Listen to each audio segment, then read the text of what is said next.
Hello, I am Dr. Mirela Cerneanu, and I welcome you to the Wellness Optimizing Warrior MD podcast, the WOW MD podcast.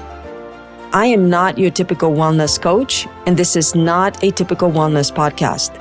Here, I'll discuss educational facts about health, hormones, intimacy, anti-aging, and beauty trends, all very hot topics, to empower you to make great choices when it comes to your health and to your body.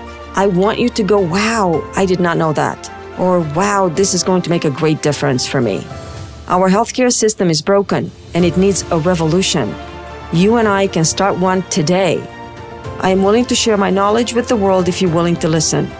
Let's get started. Hello again.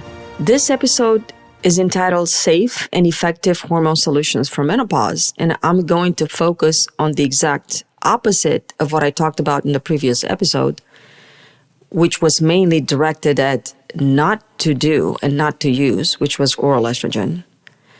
This mainly refers to the safe and effective hormone solutions for menopause, which is transdermal applications. It continues the series about hormone replacement therapy, and I will discuss in here all three major sex hormones, estrogen, progesterone, and testosterone, and how to administer them transdermally. So I'm going to dive right in, and coming back, I will address the same three issues I talked about in the previous podcast when I discussed oral estrogen and the dangers lurking behind this treatment method. Number one, bioavailability, the ability of the hormone to enter the body and circulate the tissues reaching target cells. Number two is biocompatibility, the ability of the hormone to interact with the target cells via the receptors. And number three, bioelimination. You need to consider that the hormone you're using will be safely detoxified and eliminated in order to avoid prolonged and persistent exposure with undesirable long-term secondary effects or risks. If you have listened to the previous podcast, I mentioned that the oral estrogen route of administration has 2% maximum 10% bioavailability rate, which means that almost 98% of the total dose that is taken orally will never make it to the target tissues and will never interact with the receptors. I personally see a big problem with that. We have known for a long time that higher concentrations of estradiol are generally achieved after transdermal administration as compared to oral administration.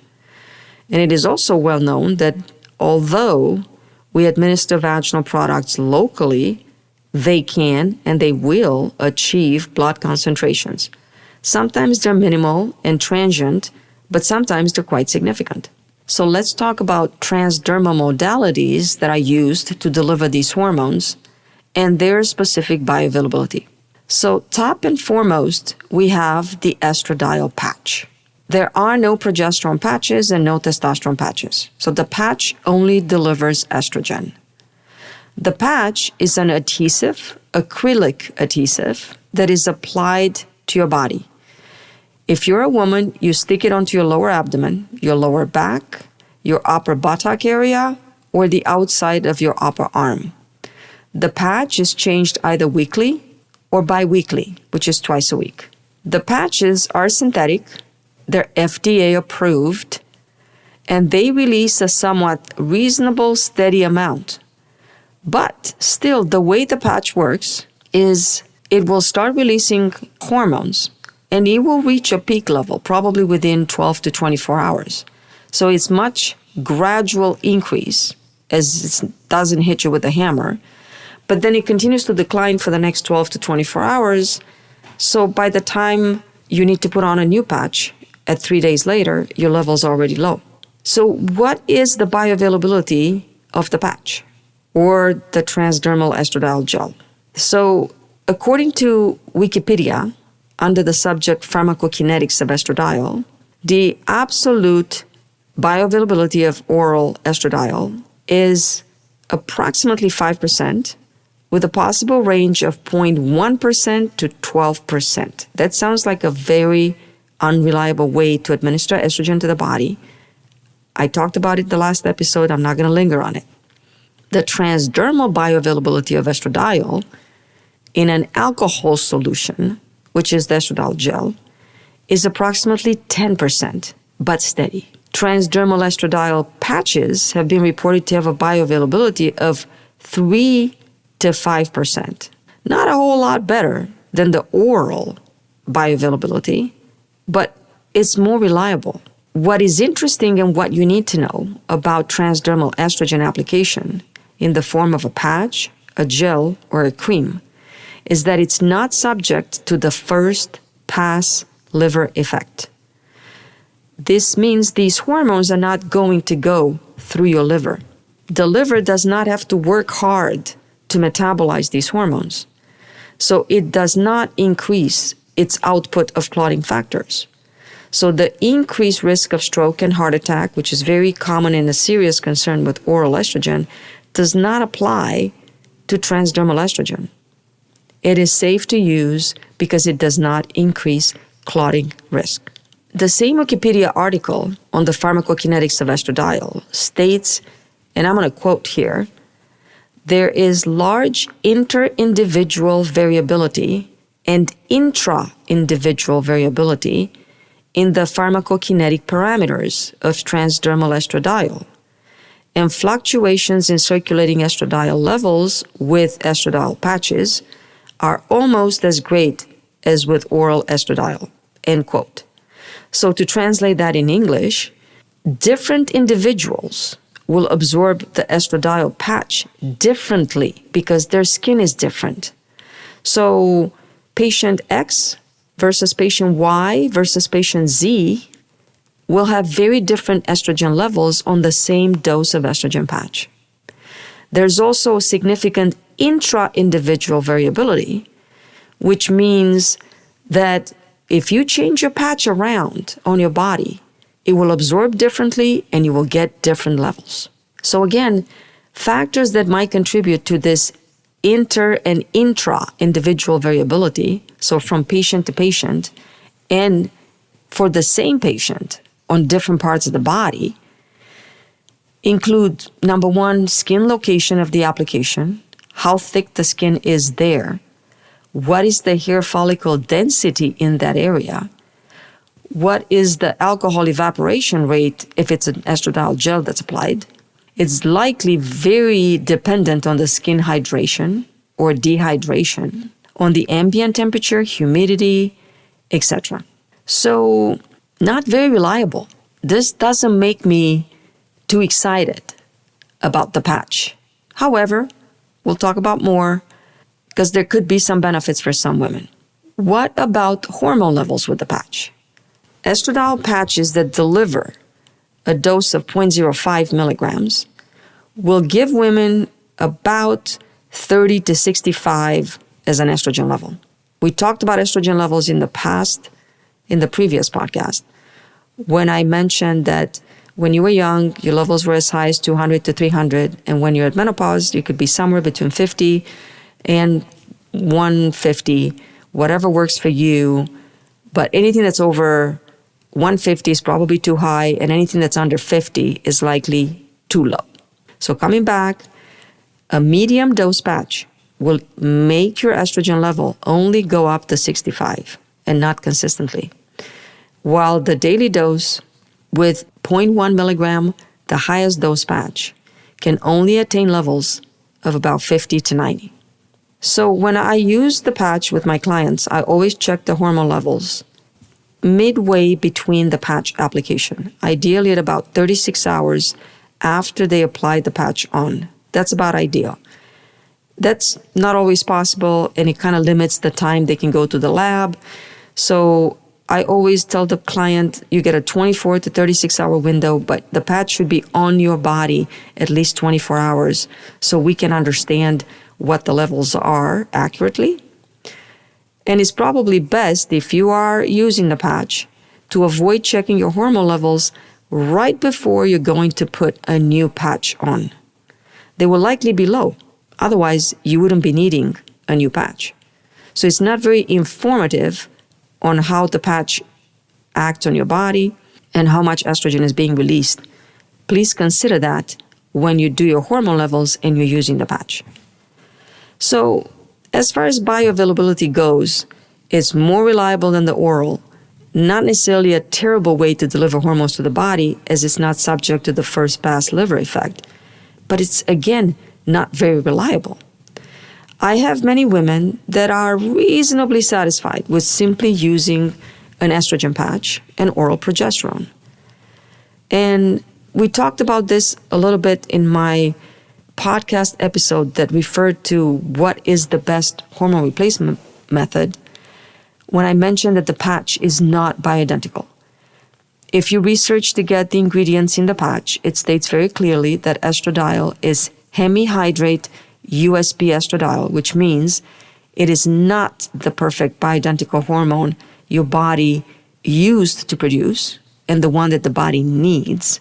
So keep that in mind. Also, there are synthetic compounds in the patch, a polymer, polyethylene glycol, and some other things. So read the label carefully. So is the patch less likely to be biocompatible, less likely to bind to the receptors and achieve the same effect compared to the bioidentical estrogen? Well, I don't really know the answer to this. The only way to know is we would take the same client and expose them 3 months to the patch, 3 months to the cream, 3 months to the pellet, and then we'll see what happens. But nobody has really done a study that way or looked at things in this manner. So coming back to talking about the patch, it has a slightly different chemical structure. It looks almost identical, but it is not. Does that matter? Well, again, it would be interesting to study. We don't know enough about receptors and the way they interact with hormones, especially how they interact with synthetic hormones. But what we do know is that estradiol is a steroid hormone, is a liposoluble hormone targeting a specific sequence of DNA inside our target cells by diffusing into the cell. So imagine estradiol, the hormone you are replacing with a patch, a cream, a pill, a pellet, actually sinking into your cells.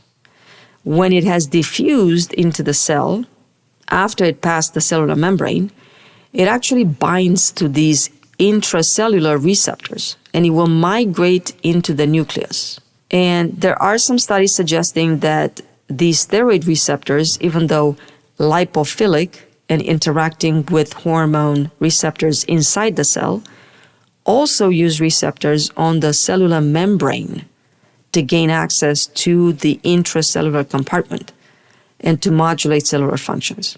Why am I mentioning that? Because the interaction with the cell surface receptors has very important physiological consequences. The receptor protein interaction induces uptake and destruction of these respective hormones in order to regulate their concentration in the body. And this is very important especially for steroid hormones, because many body systems are entirely steroid hormone dependent. So to make it more simple, these receptors act like a lock that guards the gateway to the hormone achieving a certain effect. And the hormone itself is like the key that needs to match the lock perfectly in order to unlock the gateway and initiate the cellular effect. The reason why bioidentical hormones are best and likely to be superior to non-bioidentical hormones, in spite of whatever other people say, it's because they fit within the receptors that are existent on the surface or inside the cell, the receptors that are encoded by our DNA and subject to modifications by outside influences, genetics and epigenetics. You might have heard of these two terms. So any hormone that is a close matchup, but not a perfect bioidentical hormone, might not fit that key unlock mechanism perfectly. Will it not work? Well, it works, and we know it works. It stimulates the receptor to achieve at least a partial effect. Or in some circumstances, it might simply occupy it without any effect at all. This is most likely how birth control pills work. All the synthetic hormones that are available on the market for hormone replacement will latch onto the same receptors that our natural bioidentical hormones normally interact with, and will activate these receptors even though they're not bioidentical.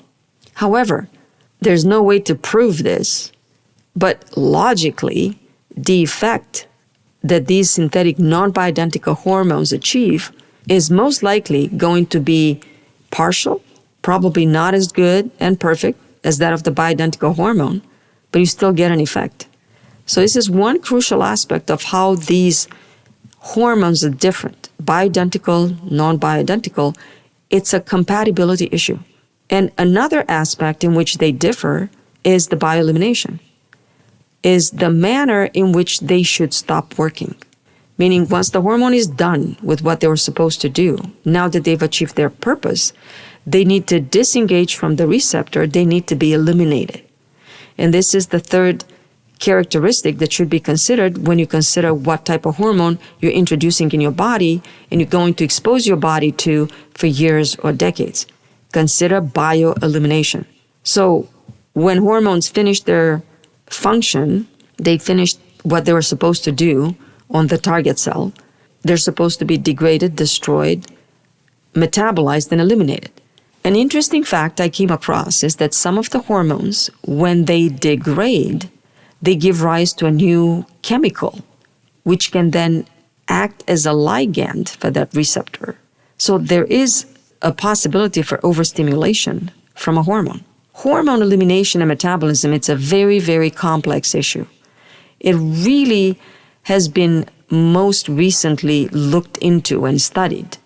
And there's still lots of scientific data that's being accumulated. That's why your doctor, if using hormone replacement therapy, should continue going to trainings and symposiums, because there's new facts and new knowledge that pop up and we know and find out at least yearly. Let's think for a minute about coming back to the mechanism that is used by the body to unlatch the receptor from the hormone that is being replaced. If this unlatching of the hormone and the removal process is not happening, then the replacement hormone that you are using most likely will end up causing side effects and will probably increase some risk for various secondary consequences in the long run. So if the hormones are not bioidentical, most likely the body will not be equipped with a perfect natural mechanism to allow this prompt unlatching of the hormone from its receptor, which means they will likely have longer lingering effects and possibly occupy and stimulate these receptors for a long time. I really don't want to go into detail. I think this was enough on this subject, but I do want you to think about this for a minute. Imagine it's like the key enters the lock, but it gets stuck, and it needs a few wiggles or more to get it out and allow the lock to now be free for another key. In our case, the cell will not be free to interact with another hormone molecule, as now its receptors could be occupied by this fake synthetic hormone that might not do anything anymore, but it just sits there.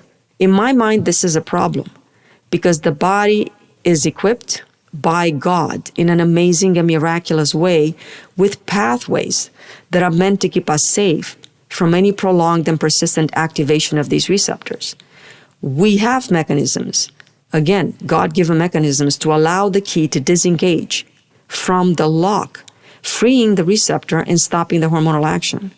However, when using non-bioidentical hormones, we don't really know what the long-term safety is and whether or not by choosing to use a synthetic non-bioidentical hormone, are we increasing the chances of side effects or possibly cancer? Is this true? I don't know, but it seems entirely possible and logical. Coming back to the patch, I would like to share my personal experience. The idea of sticking an adhesive to my body and wearing it 24/7 has never appealed to me, so I never tried the patch. I also believe that it is best to achieve an optimal hormone balance by using all three hormones. So replacing estrogen with a patch and taking oral progesterone meant I had to use testosterone in another form of a daily cream. And that was just way too much work for me. And especially to keep track of daily use, I like convenience, simple, and easy. So I never used the patch, but everybody's experience, desires, and goals are different. That's why normal replacement hormone therapy should be personalized and needs to match your ideals, your goals, your budget, your specific medical situation, and your understanding of what hormones do, and a clear understanding of what the goal should be when you choose a method. So we talked about the patch, and let's talk a little bit about the estrogen in the form of the 2 vaginal rings. I already addressed it in the podcast, Into the Hormone Maze. So if you have a specific interest in a vaginal ring estrogen, please revisit that episode. What I'd like to talk about this episode is talk about the daily creams. All hormones, estrogen, progesterone, and testosterone, are available in the form of a cream. Usually, the cream is applied daily to an area of the skin or to the mucosa. And these 2 applications are very different, and I'll talk about that in a second. But let's first discuss how the daily cream works in matters of bioavailability. In other words, when you apply the cream to your skin, how many hours after do you actually have circulating reasonable, steady hormone levels that are useful to nourish the tissues that need that hormone?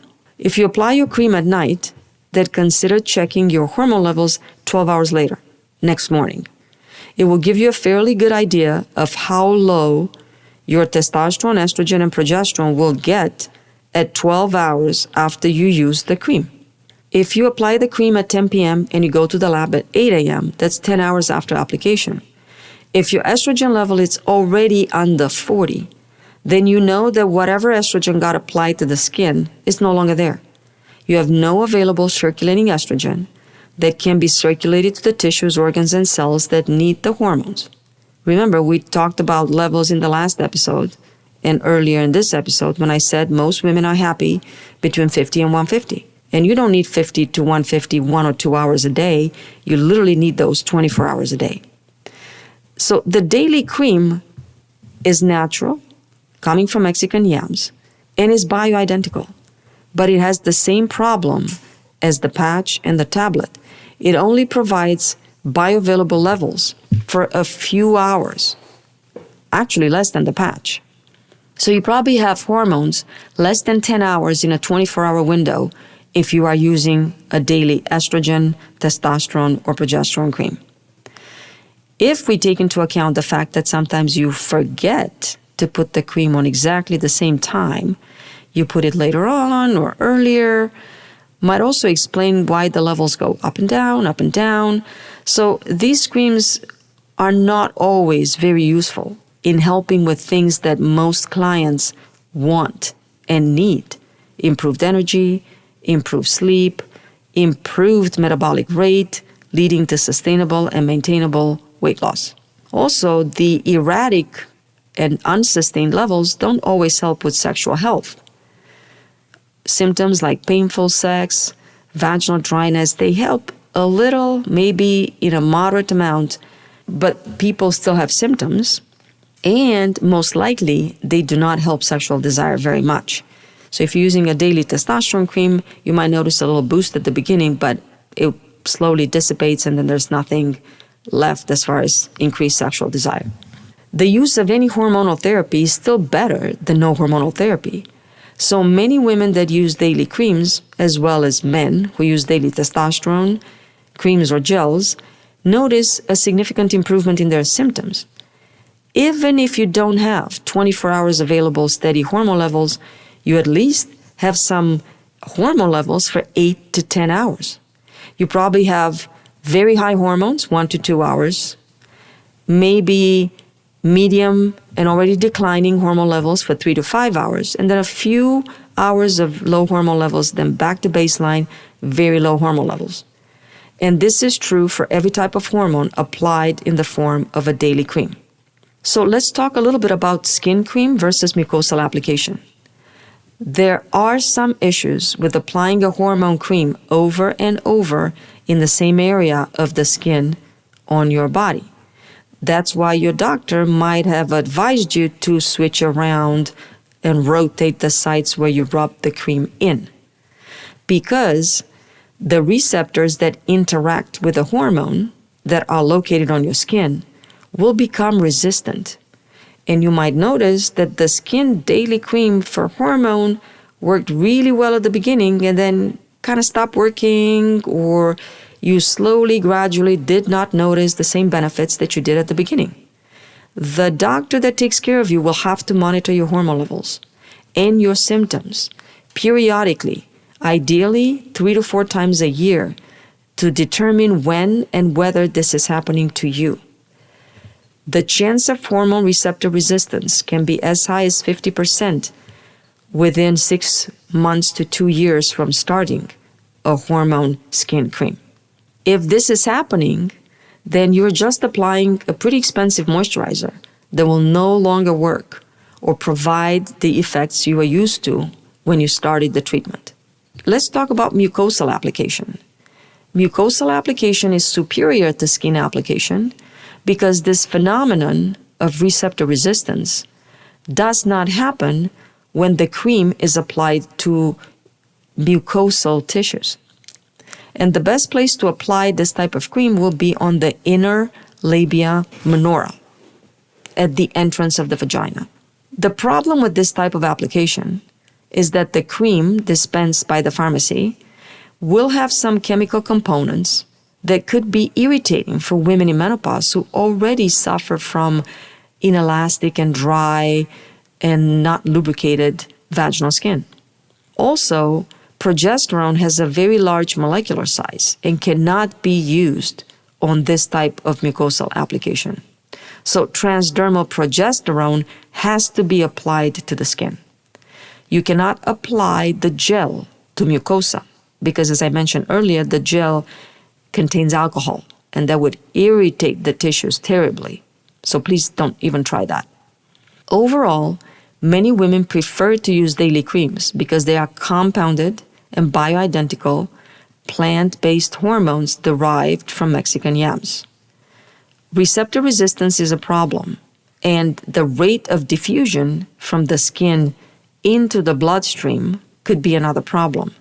And not everybody absorbs estrogen and progesterone and testosterone the same way. So let's talk a little bit about progesterone, because progesterone is a crucial part of balancing estrogen in hormone replacement therapy and is absolutely needed to protect the uterine lining. So it is important that you know that the modality of delivering progesterone to the body needs to achieve consistent levels, enough to protect the uterine lining. Now, most physicians don't really test for progesterone levels. And I don't usually test unless I have a problem, the patient starts bleeding, I want to know what the problem is. But if we do test, then we should probably test about 10 to 12 hours after progesterone administration. So I believe, just like other doctors do, that there is enough evidence to recommend oral progesterone as opposed to transdermal because, like I mentioned, not everybody absorbs progesterone the same way. So if you apply it on the skin, you risk not having consistent, steady enough of a level required to balance the estrogen growth effect on your lining of the uterus and ultimately on your breast cells as well. Last but not least, let's talk about estradiol gel. Estradiol gel, it's FDA approved and it's synthetic. Comes in 2 major forms. Either in an estradiol gel dispenser, so it's like a little pump, a tube that pumps estrogen, or little packages of gel that you tear up and you spread on your arm. So products like estrogel and elestrin, elestrin, or estradiol gel, like packets called Divigel. The estradiol gel is administered daily, it does have a lot of chemicals and components and ingredients that might be irritating and bothers to some patients that have sensitive skin. However, as opposed to the bioidentical daily compounded cream, levels of estradiol achieved with the estradiol gel are stable and change relatively little over the course of 24 hours after an application, which indicates that applying estradiol gel to your skin has a much longer duration of action when estrogen is applied this way. Steady state levels of estradiols can be achieved after 3 days of application. So if you keep applying estrogen 3 days in a row in the form of a gel, you will achieve steady state levels that are actually maintained as long as you continue applying the gel. When estradiol is administered as this hydroalcoholic gel, it will dry up within 2 to 5 minutes after you apply it to the skin. One single application of the gel can result in sustained increase in estradiol levels for at least 24 hours. So from a bioavailability standpoint, this sounds like it would be a much better option compared to patches or daily compounded bioidentical creams. However, it's still daily, so it requires some work. But unfortunately, it has much less customization available. There's only a couple of doses available on the market, and maybe you can customize the number of pumps that you use from a tube. And that is a problem for some patients. Another problem is it exposes your family members to the risk of transference. And I talked about this in a previous podcast episode. When you apply the hormone to your skin, and the skin that you applied it to comes in contact with someone, it will actually transfer to that person. So that's not good for your pets, your kids, or your husband. They do not need the excess estrogen. And there's an exposure to the ingredients and the chemicals that carry the estrogen in the gel form. The biggest issue I found with estradiol gel is that insurance coverage and cost is a big issue. From my experience, every time I try to prescribe it, the patient calls me back asking for something different because it is not covered and is too expensive, hundreds of dollars a month. So I stop offering it because it creates a big hassle for the office and for the client as well, because people want to go to the pharmacy and pick up a medication, start using it, and they hope it's going to work and they expect results. You don't want to go to the pharmacy to be told, oh, it's too expensive, your insurance doesn't cover, go back to your doctor. That is upsetting. However, if a client has an allergic reaction to the patch, does not achieve consistent improvement or levels with the bioidentical creams, and does not desire pellet therapy, she could be a good candidate for estradiol gel. I really hope this podcast was useful and will help guide you along the difficult road ahead if confronted with the need to make a decision regarding what hormone replacement therapy is best for you. Next week's episode will be shorter, and it will mainly focus on the value of hormone replacement therapy in the form of pellets. So if you have never heard of pellet therapy, or you are a pellet therapy user, definitely don't want to miss this episode. Until next week. If you liked the information you heard and you'd like to hear more, please subscribe and follow my podcast. Should you find the content helpful to not just you, but possibly others, please share it and feel free to leave us a review. You are welcome to join the Facebook group, The Warrior Optimizing Wellness MD. I certainly hope that you've heard many things in this podcast that made you go, wow, I did not know that, or wow, I'd like to know more. So keep listening and I'll keep talking.